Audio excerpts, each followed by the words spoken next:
Eh, Voy a necesitar un o una voluntario o voluntario para hacer una lectura, pero de un versículo nomás, después los otros los voy leyendo yo, que está en Primera de Samuel, capítulo 16, versículo 1. Él, mientras alguien lo busca y se propone, les voy a contar un poquito de qué se trata esto. Creo que muchos conocemos el momento del ungimiento de David. Y la pastora Marisa hace un tiempo atrás nos habló de 3 ungimientos, pero yo voy a hablar de uno de que está ahí en 1 Samuel 16. Pero cuando yo les digo, por eso les decía que algunos si quieren abrir los micrófonos lo pueden hacer, cuando yo les digo el ungimiento de David, ¿de qué vamos a hablar? El título del capítulo de hecho es el ungimiento de David. Entonces, ¿de qué vamos a hablar? Del ungimiento de David. Y si ponemos un personaje principal en este capítulo sería David. David. Muy bien. Yo ahora, el mensaje este lo titulé Una guía que distorsiona nuestra forma de pensar. Nuestra forma, nuestra estructura de pensamiento y todo. Entonces por eso quería arrancar con esto. Lo más normal, lo más lógico sería que yo hable del ungimiento de David y de David, que fue ungido. Pero hoy quiero hablar de Samuel, que fue quien ungió a David. Y quiero que olvidemos a David por un momento y que nos concentremos en lo que Samuel hizo o lo que Dios le mandó a hacer a Samuel. ¿Sí? Entonces, no sé si hay alguien que quiera leer el primer versículo.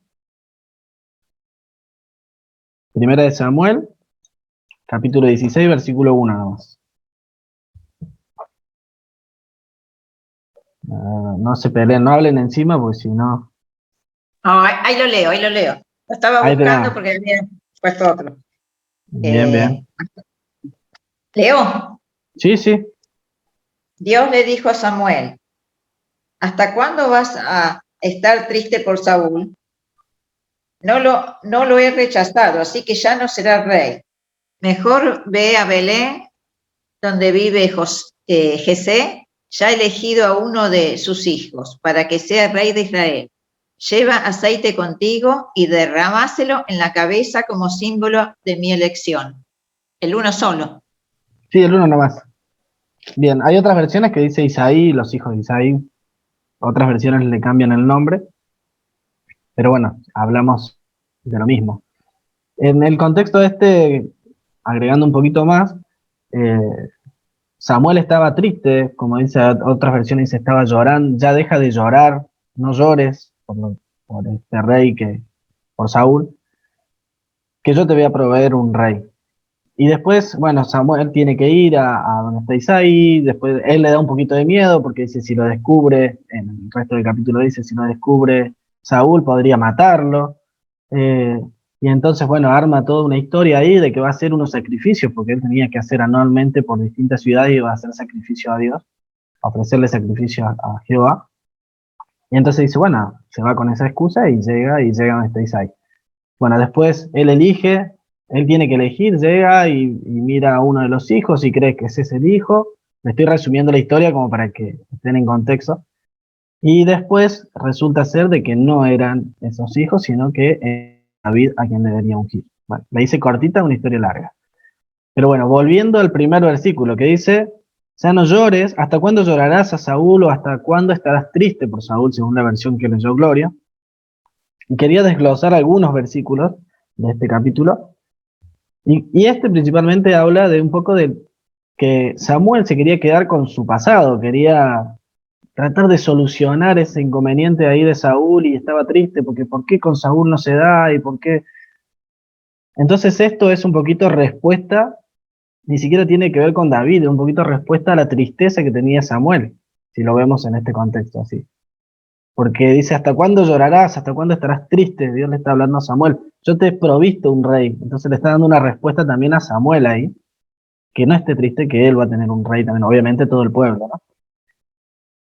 Y a veces, y quiero ir sacando cositas de cada uno de los versículos, nosotros nos quedamos atados con eso que queremos que funcione, que sea así, que se dé, y por qué no se da. Y a veces hay cosas que ya deben quedar en el pasado, deben cambiarse, sustituirse, y no porque nosotros querramos, vamos a estar siempre, una palabra vieja voy a usar, machacándonos, no sé si creo que todos la conocen, no porque sea vieja la palabra y el contexto se dé, pero sino que la conocen.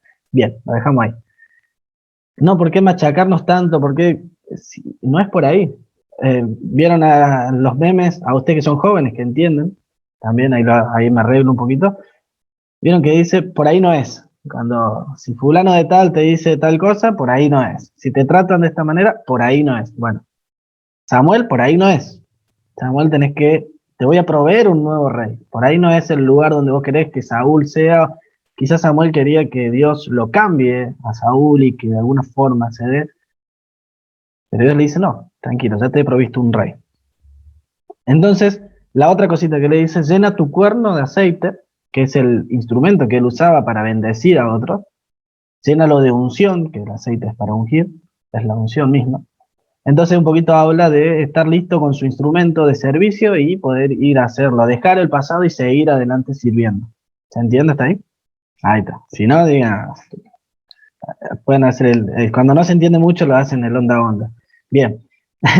Después, más adelante, en el versículo 3 dice, y llama a Isaí al sacrificio, y yo te enseñaré qué has de hacer y me ungirás al que yo te dijere. Bien. Esto es antes de que Samuel vea a Isaí y a sus hijos. Entonces, yo quiero sacar dos palabritas que dice, yo te enseñaré y yo te diré o te indicaré a quién ungir. Yo, Dios. No, no vas a elegirlo vos, sino que yo te voy a mostrar quién. Entonces, es importante que dos veces le dice que Dios va a ser el que va a mostrar, no es que va a elegir él por su criterio. Sin embargo, después Isaí va. Samuel va y lo primero que dice en el versículo 6 y 7, y ahí se lo voy a leer yo, dice, y aconteció que cuando ellos vinieron, él vio a Eliab y dijo, de cierto delante de Jehová estás ungido. Y Jehová respondió a Samuel, no mires a su parecer ni a lo grande de su estatura, porque yo lo desecho, porque Jehová no mira lo que mira el hombre, pues el hombre mira lo que está delante de sus ojos, pero Jehová mira el corazón. Pero ¿se acuerdan que Dios le dijo, yo te mostraré, yo te diré quién es? Y Samuel a la primera de cambio ya encontró un ungido, a su manera. Y por eso yo decía que Dios, cuando Dios nos guía, a veces distorsiona por eso era el título, distorsiona nuestra forma de pensar o nuestra estructura de pensamiento de lo que debe suceder o lo que nosotros queremos que acontezca o de la forma que nosotros queremos que pase. Y Dios le dice, no, no, no es como vos te imaginas, no es como, y ahí no se le dice directamente, pero no es como Saúl, no es como tu Saúl, ese Saúl que vos querés que esté. No es grande, no es porque Saúl era alto, tenía una buena presencia, era fornido, era un guerrero. No, no es como él, es como alguien con un corazón distinto. Después más adelante vemos que Dios mira el corazón, después vemos que Dios dice que David era un hombre conforme al corazón de Dios. Bueno, ahí lo podemos asociar un poquito como Dios reafirma esto de mirar el corazón de David y de cada uno de nosotros, ¿no? Samuel se quedó con lo que él conocía de un rey, con lo que él creía que debía ser un rey, con la estructura de pensamiento con lo que él conocía como un rey. Pero Dios muchas veces nos lleva más allá de lo que nosotros conocemos, y ahí podemos citar otros pasajes que sus pensamientos son más altos que nuestros pensamientos. Nosotros a veces cuando Dios nos lleva a un lugar, tratamos de que sea de una determinada manera y nos imaginamos de que tiene que ser así o de que va a ser así. A veces Dios nos cambia y como dicen algunos, nos explota la cabeza de la forma en que realmente se dan las cosas. Lo lógico en este caso de lo que contaba hoy un testimonio Ivana, era de que ellos viajen por lo menos una semana después, porque entre trámites, mínimamente una semana después. Pero Dios a veces es ilógico y nos permite que pasen estas cosas y que ellos sean bendecidos de esa forma de volver tan rápido. Si buscamos un testimonio actual. Samuel cuando fue, él buscó la primera opción. Él vio a Eliab ahí, era un fachero, alto, grandote y un guerrero, un típico guerrero, que llevaría al pueblo a pelear. Y eligió eso. La primera opción que tuvo. Vieron que a nosotros Dios nos dice que Él va a estar con nosotros siempre, que Él nos va a proveer, que Él nos va a bendecir. Entonces, cuando buscamos un trabajo nuevo o algo, algún nuevo proyecto o algo, por lo general nosotros decimos, eso es lo que Dios quiere, y encaramos así de una. Cuando vemos una lucecita ahí, encaramos y vamos. Y a veces no es, a veces es necesario esperar, y no siempre es lo primero que se presenta a la mano, o lo primero que nosotros imaginamos que es. Por eso es bueno, más allá que tengamos las opciones para hacer algo o para lograr algo, que oremos para que Dios nos confirme realmente si es su voluntad o no es. Y no hay chicos acá, pero jóvenes, pero por ahí cuando se ora con los adolescentes siempre charlamos, pero ¿y cómo voy a saber cuál es la idónea? ¿Cuál es la mujer de mi vida, el chico de mi vida, con quién debo compartir el resto de mi vida? Siempre pedimos que Dios nos dé señales. Había uno una vez, que no sé si era verdad o era mentira, pero me lo habían contado como que era verdad, que en un campamento estaba orando, ella es grande, estaba orando por la persona de que con la que Dios le iba a permitir pasar el resto de su vida. Entonces, cuando bajaban de un colectivo, los que venían de otra iglesia, parte de la denominación, podríamos decir, dijo, la primera que se baja, esa va a ser mi esposa. Con esa me voy a casar. Y entonces esperaba ansioso, y cuando se baja alguien, se baja la coordinadora, que era una viejita que había quedado viuda y con un bastoncito bajaba ahí a ayudar. Y bueno, después no sé si hizo caso a los planes, pero bueno, no, son cosas que pasan a veces cuando uno quiere poner un poquito de superstición a las cositas de Dios. Pero a veces no es la primera opción, más allá de este chiste, no es la primera opción. A veces tenemos esperar el tiempo de Dios y no apurarnos porque terminamos afectándonos nosotros. Quizás si Eliab quedaba como rey iba a ser totalmente distinto lo que pasaría o acontezca después. De hecho, el Señor fue descendiente de David y David debería estar sí o sí. Si Samuel solo se guiaba por lo que él percibía, directamente cometería un error gravísimo.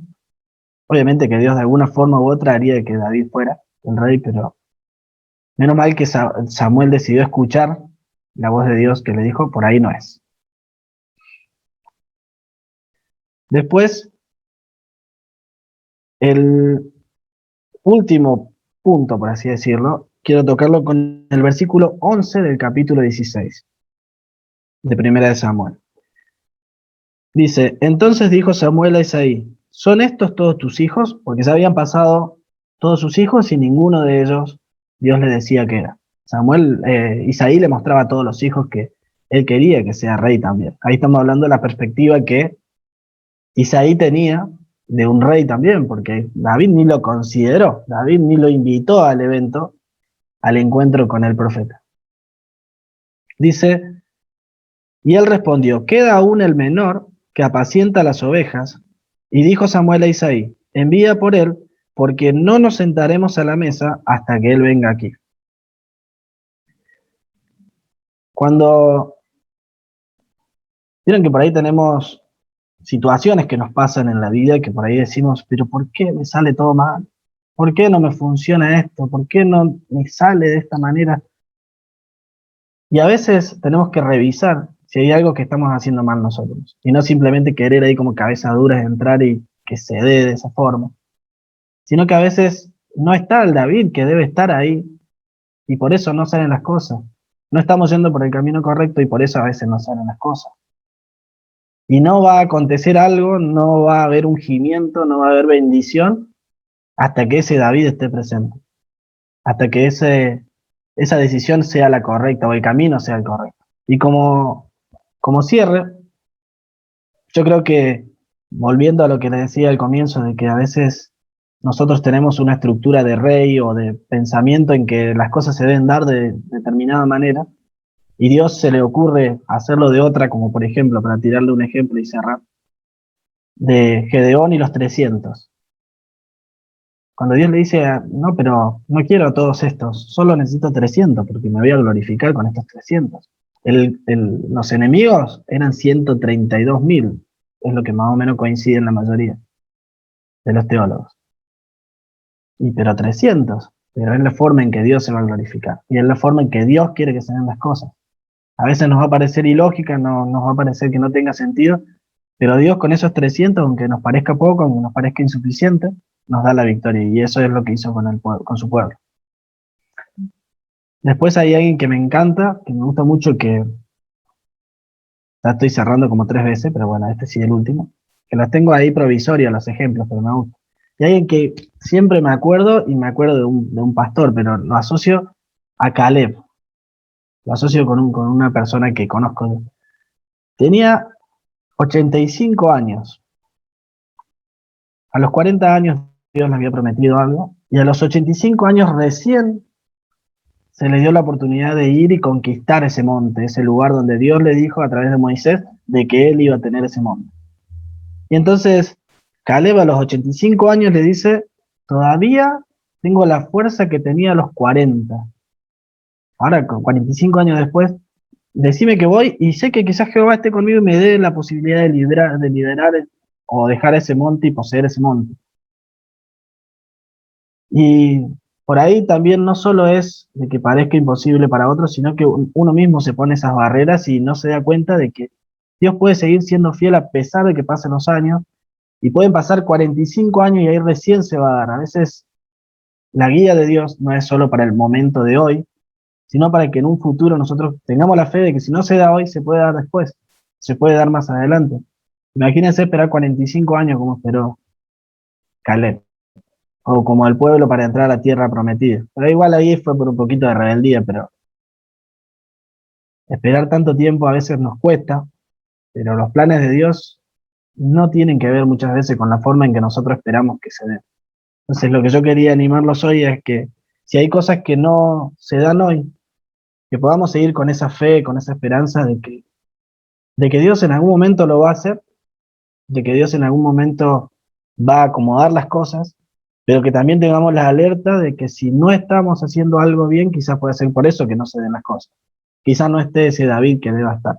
Entonces, que abramos el paraguas bien y que la guía del Espíritu Santo quizás no le demos lugar a que distorsione nuestro pensamiento, nuestra forma de encarar las cosas, pero a la vez siempre teniendo ese análisis de si realmente estamos haciendo bien o no, si estamos en el camino correcto o no. Amén. Muy bien, me gustaría que oremos. Hoy al final no iba a compartir una canción para cambiar un poquito esto que siempre hacemos,